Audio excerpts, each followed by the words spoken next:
बिहार के शहाबुद्दीन के बारे कहानी सुनाता हूँ जो आज मेरे एक मेहमान है उसकी ज़बानी।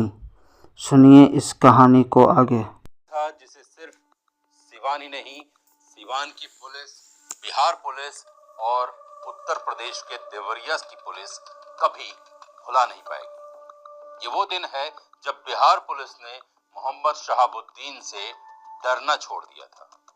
ये वो दिन है जब सिवान से 17 किलोमीटर दूर मोहम्मद शहाबुद्दीन के गांव प्रतापपुर में उसके घर पर बिहार पुलिस ने दावा बोला था और करीब 10 घंटे तक दोनों तरफ से फायरिंग होती रही। इसके लिए आज भी सिवान के तब के एसपी बच्चू सिंह मीना का नाम बड़े ही अदब से लिया जाता है। बिहार पुलिस इस हद तक कैसे पहुंची, वो क्या वाकया था जिसकी वजह से शहाबुद्दीन की सल्तनत को चुनौती दी गई। रंगबाज में मोहम्मद शहाबुद्दीन की कहानी के दूसरे एपिसोड में आपको सुनाऊंगा बिहार पुलिस और मोहम्मद शहाबुद्दीन के बीच जंग की कहानी।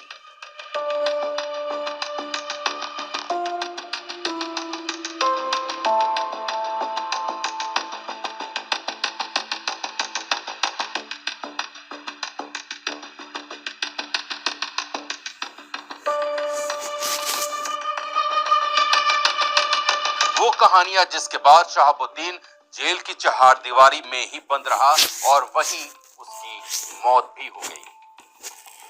लेकिन पहले कहानी वहां से शुरू करते हैं जहां पर मैंने पिछले एपिसोड में छोड़ा था।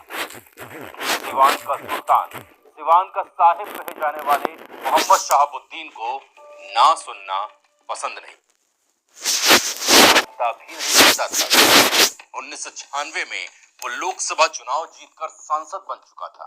लेकिन जैसा कि मैंने पिछले एपिसोड में कहानी सुनाई थी कि कैसे उसकी दहशत बढ़ती जा रही थी, उसने चुनाव नतीजे घोषित होने से पहले ही सिवान के पुलिस कप्तान एसके सिंघल पर AK-47 से फायर झोंक दी थी।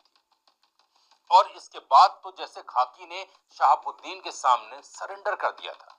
सिवान में एक कहावत मशहूर होने लगी थी कि साहब बोले तो सही और साहब बोले तो गलत भी सही। वैसे भले ही बिहार की पुलिस, बिहार के पूरे सिस्टम, बिहार की सत्ता ने शहाबुद्दीन को बादशाह मान लिया था, लेकिन अदालत ने उसे उसकी सही जगह दिखाई। अगस्त 1996 में CPI माले के नेता तकी रहीम के PIL पर सुनवाई करते हुए पटना हाई कोर्ट के चीफ जस्टिस DP वाधवा ने CID को फटकार लगाई, सरकार को फटकार लगाई और इससे लालू की सरकार तक हिल गई। चीफ जस्टिस ने CID के पुलिस अधीक्षक को कहा कि आपको 10 दिन की मोहलत दी जाती है। 10 दिन में अगर आपने मोहम्मद शहाबुद्दीन को गिरफ्तार नहीं किया तो अगली सुनवाई पर देखिएगा कि आपके साथ क्या होता है।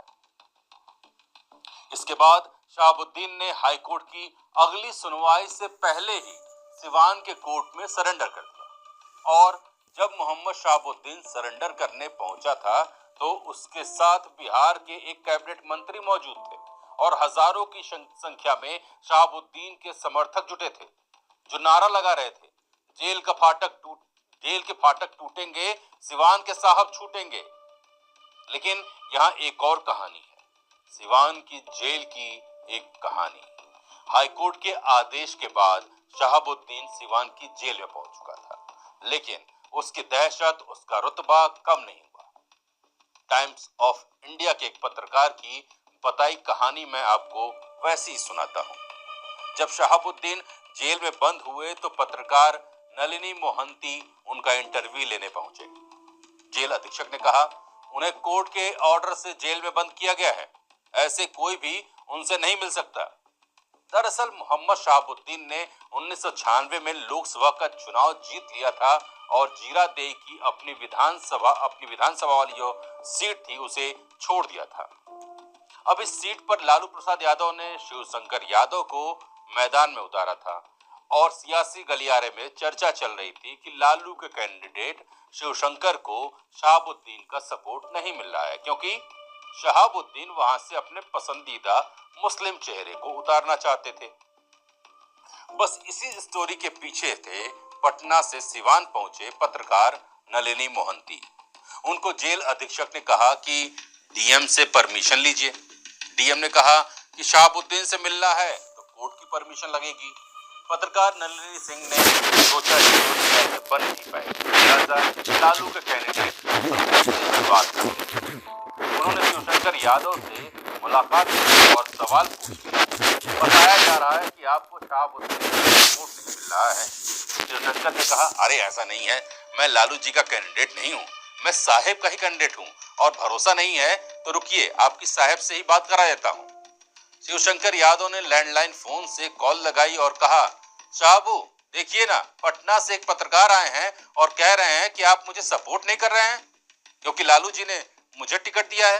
लीजिए जरा बात करिए और बताइए कि मैं आपका ही कैंडिडेट हूँ। जैसे ही पत्रकार महोदय ने फोन लिया, उधर से आवाज आई, वेलकम टू सिवान। उसके बाद सिवान के कई पत्रकारों का नाम लेते शहाबुद्दीन ने कहा, शंकर जी मेरी खुशी है, मैंने लालू यादव जी से कहकर इन्हें अपनी सीट का टिकट दिलाया है। पत्रकार को भरोसा ही नहीं हुआ कि वो शहाबुद्दीन से बात कर रहे हैं, तो उन्होंने कह दिया कि क्या मैं आप, और उधर से तुरंत कंफर्मेशन आ गई। हाँ जरूर, आइए सिवान जेल में। इस कहानी में अब आप वो हिस्सा सुनने जा रहे हैं जो आपको फिल्मी लगेगा। पत्रकार नलिनी आर मोहंती के मुताबिक वो जेल पहुंचे। वहां उन्हें बाहर एक आदमी मिला जो उन्हें पुलिस अधीक्षक के कमरे में ले गया। वही कमरा जहां से पुलिस अधीक्षक ने मोहम्मद शहाबुद्दीन से मिलने से उन्हें मना कर दिया था। वहां पुलिस अधीक्षक की सीट पर खुद मोहम्मद शहाबुद्दीन बैठा था। उसकी बगल की कुर्सी पर जेल अधीक्षक साहब बैठे थे और नीचे जमीन पर 30-35 लोग बैठे थे। ऐसा लग रहा था जैसे कोई चुनाव का कार्यालय है और चुनाव को लेकर बैठक चल रही थी। शहाबुद्दीन कुर्सी से उठा और पत्रकार का स्वागत किया। आइए आइए मोहंती जी, यहाँ मेरे बगल में आकर बैठिए। शहाबुद्दीन ने इशारा किया और पुलिस अधीक्षक कुर्सी छोड़कर, मतलब जेल अधीक्षक कुर्सी छोड़कर जमीन पर बैठ गए। सीन को समझिए, क्या दहशत थी कि जेल अधीक्षक शहाबुद्दीन के सामने जमीन पर बैठ गए। शहाबुद्दीन ने आधे घंटे तक पत्रकार से बात की और बाद में उन्हें छोड़ने के लिए जेल से बाहर आया, मतलब जेल के दरवाजे के बिल्कुल बाहर, वहां जहां पत्रकार की कार खड़ी थी। सोच कर देखिए कि मोहम्मद शहाबुद्दीन के सिवान और सिवान की पुलिस के बीच में किस तरह की दहशत थी। लेकिन इस वीडियो को प्यार मिलेगा तो और भी हम दिलचस्प कहानी लेके आएंगे।